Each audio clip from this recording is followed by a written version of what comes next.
Hey, welcome back to the Chefpreneur Podcast. Hey, if you're watching this on YouTube or if you're listening to this wherever you listen to your podcast, I have a really awesome episode for you today. In fact, I just wanted to kind of bless you guys on this. I actually did a really great training in my Chefpreneur University for my private members only.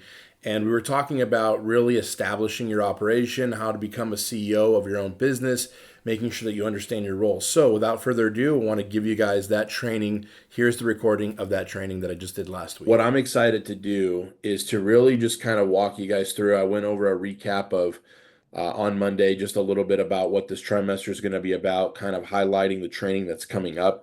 We release the training every week just to kind of keep you guys feeling like you're a little bit more, taking it a little bit more step by step, so that we're not kind of feeling overwhelmed at times.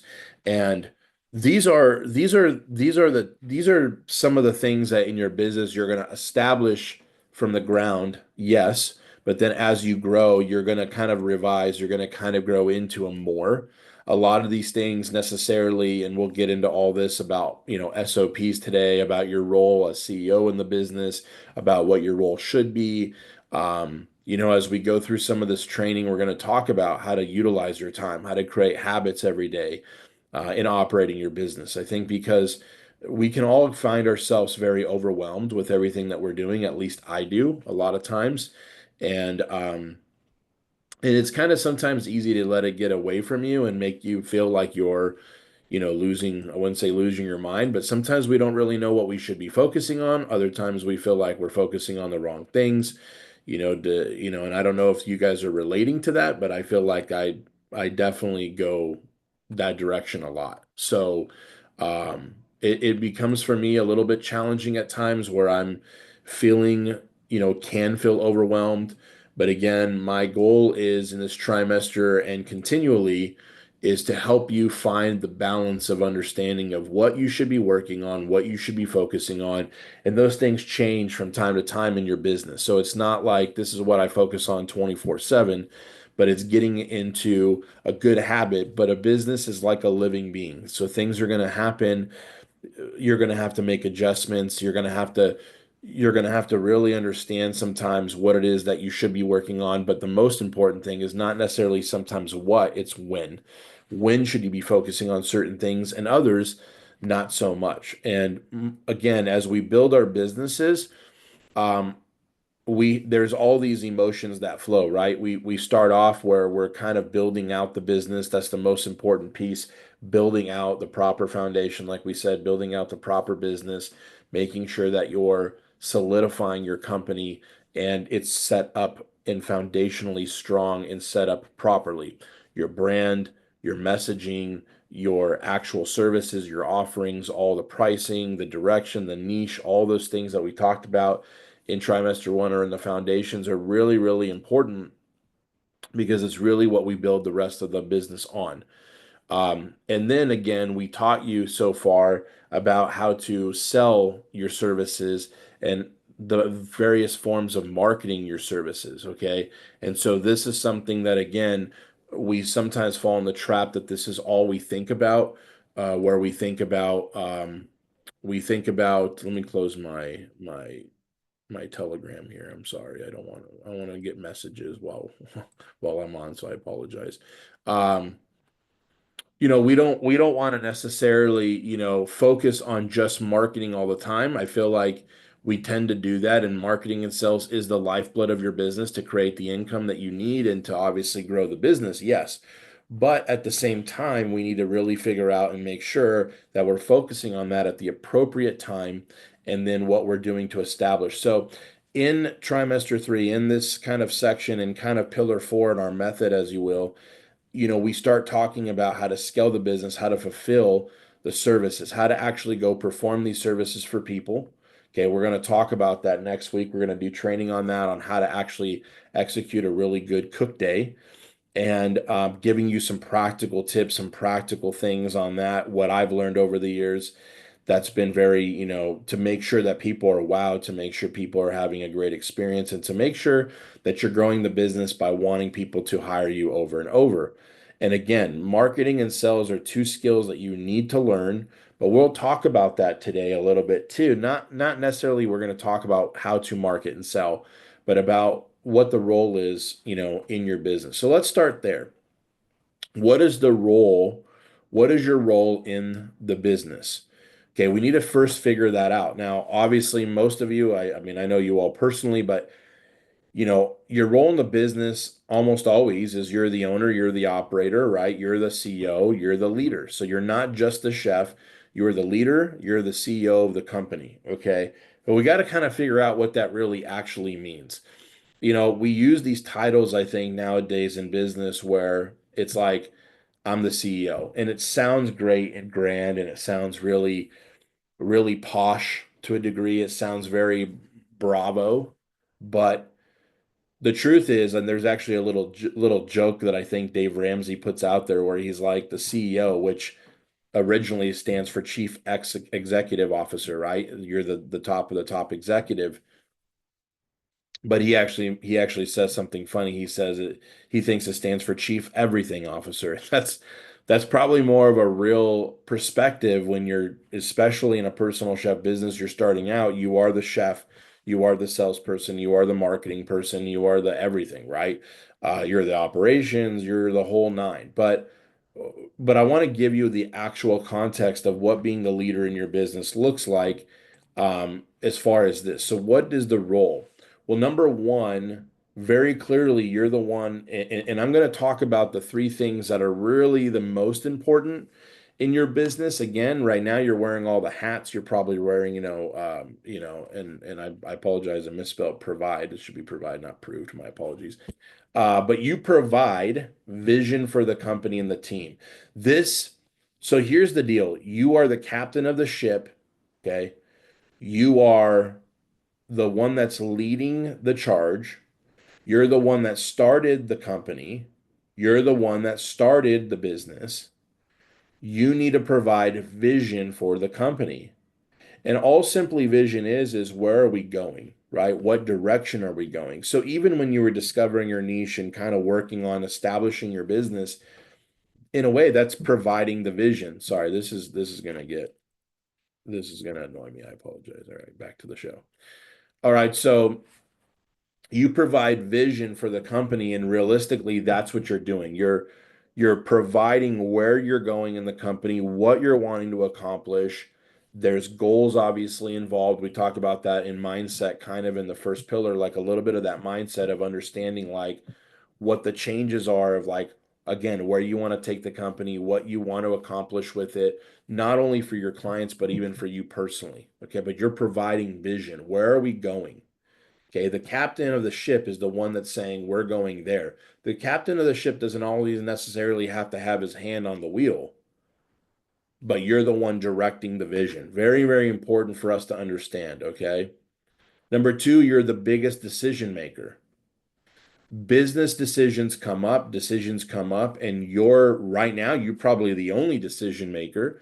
You might be doing this with a partner, aka a spouse.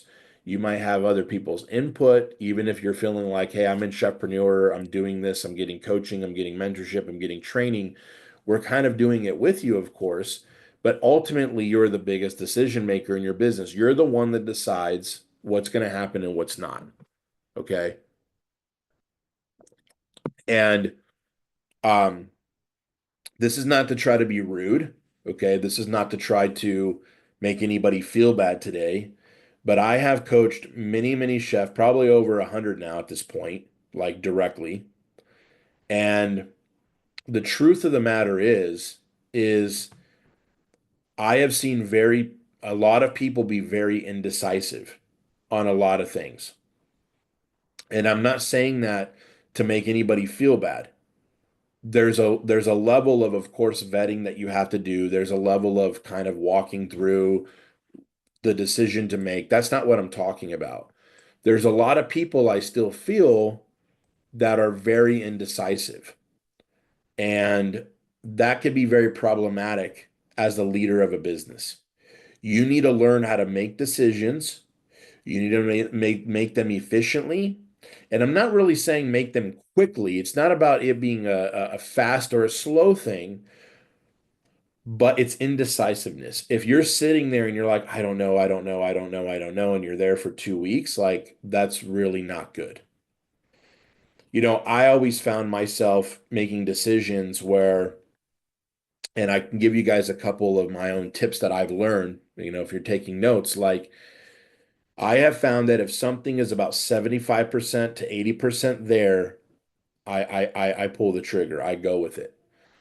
If I'm 75 to 80% reassured or positive about a decision, I go with it. I used to be less than that. It used to be more of like, oh, I have to be 99.9% sure. I don't do that anymore. And that has led into some heartache. That's led into making some, I guess you would say, bad decisions, not bad decisions intentionally, but ended up being bad decisions. But at least I made the decision. That's the one thing that you guys have to really realize in your business. A little bit of mindset coaching there is that, like, if you find yourself being a very indecisive person all the time, you need to work on that. You need to start to let go and start to weigh it out and start to say, it's not perfect, but I need to run with it. Let's go. Or if you're 75, 80% saying, I think that's a bad decision, then don't do it. But if it's 75, 80% a good decision, then pull the trigger. This is going to allow you to start to again better position you to make real strides in your company. And the worst case that happens is that you learn from it, which is not even the worst. That's actually the best thing that you can happen to is you learn from it, whether positive or negative, you learn from the decision you made. Okay. Very important. And really, you are the sole person that is making the decisions in your business. Okay. And the last one is you are the team leader. You are the leader, not just the manager. I need to specify this very different, like very, very specifically. You know, over the course of even this trimester, as I do some training here, you know, it's really easy to manage people. A lot of times it's very easy to manage people. And we'll go over it even a little bit today on what SOPs are and managing those things and all that stuff. But a leader and a manager are different. And we're going to talk about that more when we talk about kind of creating the culture and you being like a servant leader, what I call a servant leader. That's going to be some, in the coming weeks. But you need to understand that your role is a leader, not just a manager. Now, you need to manage things. You need to manage your finances. You need to manage team members, contractors. You need to manage yourself every day. So I'm not getting away from management, but management is actually sub leadership. Leadership, again, is bringing the vision, it's bringing the direction, and it's really goes a little deeper than that. Like I said, I'll talk about it in the coming weeks, but it really starts to, really produce a level of culture, but for you and yourself and the team. And people usually don't follow managers. People usually obey and do what managers say, but people follow a leader. Very different things. Okay. Very different things. Okay. Now, when we're talking about why we need to define roles, and the first one we came up with was your role, is because, if you think about the way that even like a football team works or like any sports team, it doesn't mean that like the goalie is less important than the forward in soccer, or in football, the quarterback is more important than, the right guard. Okay. They all have specific roles that they play in winning a game. Now, we might say, well, chef, a quarterback is more important. That's why they make more money. Well, there's some truth about their role and about how much of weight is carried on them. However, it doesn't it doesn't deter or it doesn't detract from any of the other team members, right? It really just means we have different roles, and there is probably a little bit more responsibility on some roles than others. Clearly, if you're the CEO, if you're the leader of your company, there's more responsibilities on you than there is anybody on your team. But it doesn't defy like other roles and them being non-important. So we have to define our roles. Now, the good news is, okay, as we really go through this, and we'll go again, we're going to dive deeper into this stuff in the coming weeks, where really what are the roles in a personal chef business? There's not many. That's the beautiful thing about this business model. We don't have 60 million roles. Now, every business has kind of some standard roles, as you will, but a personal chef business has a lot less moving parts, even as a team. And so when you think about it for a minute, you really understand that there's only like really five clear roles in a personal chef business on a day to day, right? And that's, right now you might be wearing all five of those hats, of course, clearly, if you're like solo self-employed chef right now in your business. But really, there's the chef to do events, there's the salesperson, there's the marketing person, okay? There's the administrative person, okay? And there's like the accountant and money person, okay? Now, the beautiful thing about these roles is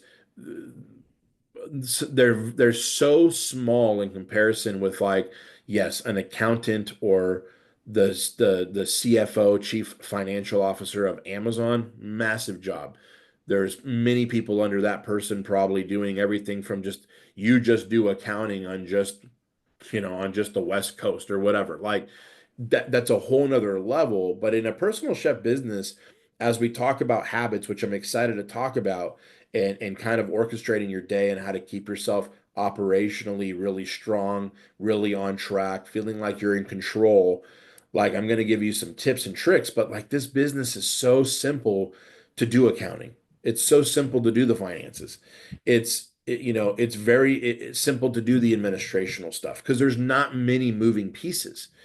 And so this is kind of where a lot of these five roles or five task oriented roles actually go into different, people. Like an event coordinator could do all communication, all admin, all invoicing, and even you could train them to do like some basic accounting, like as you grow that. Like so, and they do the sales. So that's like three roles in one, if that makes sense. So really it comes down to who's selling on the phone, who's cooking, and who's doing some of the back end admin. If you really wanted to take those five roles and kind of distill it down into three. Okay. But we need to define roles here. Now, why is it important to define roles? Well, just like again, I'm just going to use metaphors here because you guys know me. I love metaphors. When you're talking about a football team, for instance, American football, if if the quarterback thinks he's going to throw the ball to himself, which doesn't make any sense, like the whole play gets screwed up. Like they would never win games.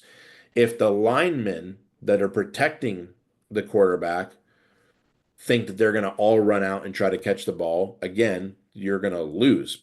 They're going to sack the quarterback. The quarterback won't even be able to throw the ball. Okay, so it's really important to define roles because there's just less chaos. Who's doing what? I have seen this and I've coached now maybe five to six, at least five couples that are married, that are running a business as a married couple. And the biggest thing that I see is sometimes, I'm not saying that I'm a therapist or like a marriage counselor, because I'm not, that's not my role at all. But when I'm on these calls, sometimes with some of the chefs, for instance, one of our coaches, Chef Cinnamon, and her husband, Chef Johnny, we've set, when I was coaching them as proteges, I coached them one on one, and I'm telling them they need to define their roles. And we went through and defined them. It was so important. And even as we grew and I saw them grow, there was frustrations where it's like, hey, he's not pulling his weight. He's not doing his job. He's not fulfilling the role. And now I'm not going to sit there, and it's not my responsibility to slap everybody around. But as their coach, I was kind of like, hey, Johnny, what's going on here? Like, why aren't you doing X, Y, Z? So, but at least they had the roles defined so that there's less chaos and understanding who's supposed to be doing what. So in your business right now, again, I'm talking as if you have this big team, which I want you to think that way, but I know it's just you. But you still need to define your role. And the role is the first thing that we're talking about. And then again, here in a few minutes, we're going to talk about what task you're actually managing and what you're actually overseeing on a day-to-day a little bit. Okay, so less chaos. Second reason why you need to define it is there's clear direction. If you have saying, if you're telling, your event coordinator, you're going to be doing all the sales calls, all the invoicing, and you have that job description, which will again, we'll actually go into detailed job descriptions later on in this trimester. But when you're doing that, it's just clear direction. You're defining the role. This is what your role is. This is what you're going to be, overseeing. This is what you're going to be taking care of. It just makes things clear. And clarity always wins. Okay. A lack of clarity is really, really bad for the consumer, for you, for everything, right? I mean, if you think about, in fact, there's an old saying, to be unclear is to be unkind. It's so true. I'm probably more clear now than I ever have been. Sometimes we don't want to be clear. We don't want to be, sometimes direct with people, but and there's a way to be direct without being a jerk. But I'm just saying, it just allows that person to feel clarity and yourself as well and your team. Okay. So clarity is a big one. Okay. And the third thing, again, we talked about your role being a decision maker. It makes you able to have better decision making because you're understanding everybody's roles and you're understanding not only what roles they play and you play. Again, right now, if it's you, yourself, and I, just understanding your role helps you make better decisions. I'm telling you that you're the leader. I'm telling you that you need to be more decisive. I'm telling you that you're going to make better decisions when you understand your role and define your role. I think already off of this training today, you're going to go back and say, I'm going to start making better decisions because I now know I need to be more decisive. That's my role, is to lead, or I need to have more vision. I feel like I don't have vision. Okay. Now when we start, sorry, my nose is itching from my allergies.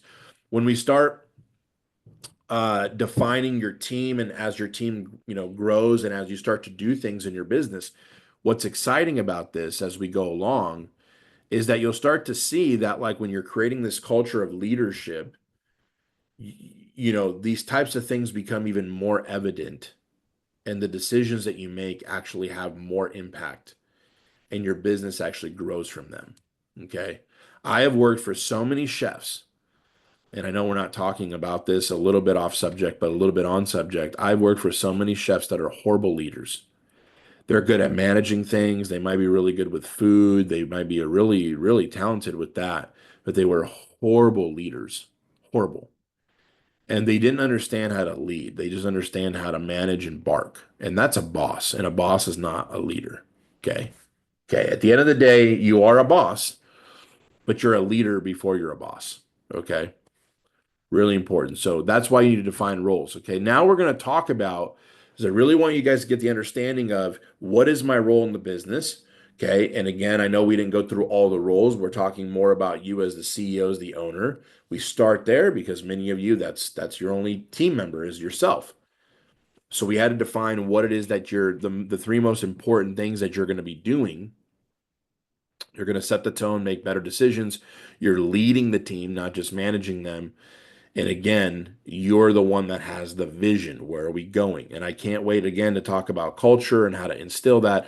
I've had Chef Daniel with me now for over 7 years, right? As my like head chef in my business. And I've asked him many, many times, like, why are you still with me? And he honestly just said leadership. He says, I just really love working with you, chef. Like, we've built something amazing here, and you've created a vision, and we've actually accomplished that to really try to be the best personal chef company in San Diego area. That's like the original mission that I had with that. And we dominate. We dominate in more ways than one. And I can't do it without the team of amazing chefs that I contract and do what they do. But I also had a set of vision and an understanding of this is what we're trying to achieve. Anything less than that is like, need not apply, need not be on my team. Okay. And so that's the visionary aspect, the role of that. Now we're going to talk about what SOPs are. A lot of people have said, hey, I've heard of what an SOP is, but it really stands for standard operating procedures, right? All this is, and I'll get more into that in a minute, but all this is really, now that we're talking about, again, we've talked about our role, and now it's trying to transfer that into, like, well, when I know my role and I even bring on, let's say, an event coordinator in the future, or I bring on an event chef in the future as a contractor, I now know their role, but like, what are the specifics in what we do? And those are usually task oriented. So, what are SOPs? Well, standard operating procedures are documented step by step instructions that outline how to complete tasks in your business. They help ensure consistency, efficiency, and quality whether you're doing the work yourself or again, if you're handing it off to someone else. And this is something that, again, when I'm coaching you guys and training you guys, you have to understand that even if it's just you following it right now, it's again, it's just yourself and I. Write things down, put them into a step-by-step process. Everything you do, and I'll talk about this here in a minute even deeper. But like when you do that, what you're doing is you're even allowing yourself to not miss something, to not overlook something. We're human beings. I forget stuff all the time. I don't want to sometimes think about what is the best way to post a YouTube video. Well, my company, I have an SOP for that in Chefpreneur. I don't want to think about, oh, did I turn off the oven? Did I take out the trash? Did I do all this stuff for my client on a cook day? Literally in my business, we have a checklist, which is an SOP. It's just a checklist that you have to fill it out when you do an event. Why wouldn't I do that myself? Because I'm the leader and the boss, and I'm not a human being and I don't forget stuff. I forget stuff all the time. I'd rather have a piece of paper saying, okay, check, check, check, check, check, check, check, check, check. Oh, I forgot to do that. Check. Okay, perfect. Boom. Completed. That is what an SOP is. Okay. So think of them as your business playbook or recipe, kind of getting a little bit cutesy there with the chef stuff to do something. Really, that's all it is. What is a recipe to do something? Taking out the trash. I mean, it sounds crazy, right? Taking out the trash. Don't write a recipe on how to take out the trash. You know what I'm saying? But you could, right? Step one, push the pedal down to open the lid of the trash. Step two, take out the trash receptacle. Step three, unbind the top of the trash bag from the receptacle. Step four, tie the trash bag in a double knot. Step five, remove the trash, set it aside, and put a new bag in, sealing the outside or, putting the bag over the top of the lid. Step four, put it back in the bin. Step five, wipe down the top of the trash. Step six, take the trash out to the green container on the left side of the home. Okay. I'm just giving you a very simple, funny thing, but that's literally an SOP. If you really think about how McDonald's, which again, I'm not saying that they're consistent at making good food, but they're so good at SOPs. They're so good at processes. It's the reason why they can have someone who's 75 years old or someone who's 16 years old and still able to make your food. I mean, when I was a chef in a hotel and I would be hiring some of these chefs and cooks, it's like finding a really good cook that had that ability to like really do things well. It's difficult to have the creativeness to where they have like this natural talent of skill. The reason why McDonald's is so successful is because of the systems. They systematize everything. You can't get away from systems. My daughter, who is 17 years old, works at Starbucks. She's actually at work today. She works at Starbucks, okay? At part-time, but even though it's like 30 to 35 hours, she works quite a bit actually. But she's part-time there, and they have SOPs for everything. Trust me, my daughter does not know how to, for some reason, clean her own room. Okay. I try to give her the SOP for that, like you need to clean your room. But the truth is you can follow the SOPs of Starbucks because these major companies, they invest a lot of money into standard operating procedures on how to run it smoothly. It's a system that allows you to run your operation smooth, even when you're not the one doing the cooking, the shopping, or the client communication, whatever, which are three of the biggest things that you're going to find in a personal chef business that you need SOPs for. Maybe you do have recipes for chefs that you want them to follow. That's fine. Of course, you want consistent, signature appetizers for every event or whatever. But a lot of the SOPs is really just a simple writing out step-by-step instructions on how to do something. That's it. It's not really complicated, okay? So why are they so important though? Well, what do? They allow you to, again, we define roles of who's doing what, and then SOPs are kind of like the what, the actual nooks and cranny, practical, rubber meets the road what, okay? It helps you train your team really consistently. It helps you delegate with confidence. If I'm giving, if I'm wanting to bring on another contracted chef, what is our SOPs for even how we act around customers? That's training. What is our SOP for when we're done with an event? What is our SOP for when we arrive to the home? What are the SOPs when we're shopping for ingredients and where we shop? What are the SOPs for setting up and setting the table? All those types of things, again, when you train them on the SOPs and you have a standard operating procedure to do something, and then you train someone, again, they allow you to train someone, then you're able to delegate with confidence. You're able to say, okay, and they're human beings, they're going to make mistakes. We all do. Even we look at SOPs and I'll still miss stuff sometimes. It's very rare. It minimizes though the lack of insecurity or the insecurity you might have of handing that off to somebody if they're well trained, but they're training on what? If all your SOPs are only in your head, it's going to be really hard and you're basically going to make yourself a lifetime trainer. We want to have SOPs in our business because when someone else new comes in, we already have the system. We already have the support. We already have the training. We have the step-by-step instructions. We train them very briefly up front, but we have all the material. We have everything printed out. They can study it. Then they could do it with ease. Third thing, it allows you to truly grow without burnout. Okay. A lot of people say, well, chef is personal chef businesses. Are you able to scale with it? Yes. I spend not even 3 hours probably total, 3 to 4 hours a week on my personal chef business. And that's not an exaggeration. In fact, if I didn't have Chefpreneur, which is honestly my passion, it's the most fulfilling thing I've done to this day in my life as far as like work wise, because I just love helping other people win, even though it's a lot tougher. But the truth is, like, I think I'd be bored. I'd have to find something else to do. And I'm getting Chefpreneur now. I have really good systems and processes in place. We're continually working on them. In fact, just the last few days, Heidi, my assistant, she's re-going over all of them. We do like an audit twice a year for SOPs, and we update it constantly as we're doing things, as we change things. Not like we don't update them, but we look at it as a whole. Like, is there stuff that we don't do at all anymore that are still in there to just confuse people when the team gets in there? All these types of things. So when we bring somebody else in, or if someone leaves or whatever, like we're not starting from scratch. We have processes in place. So these are why they're so important. Now, newsflash, you've invested in Chefpreneur. Our resources section has templates and guides and sales script. Like the sales script that I give you guys, that 6 point sales script, like the way that you do a consultation call, that's technically an SOP. You're following a systemized way of having the conversation with somebody every single time.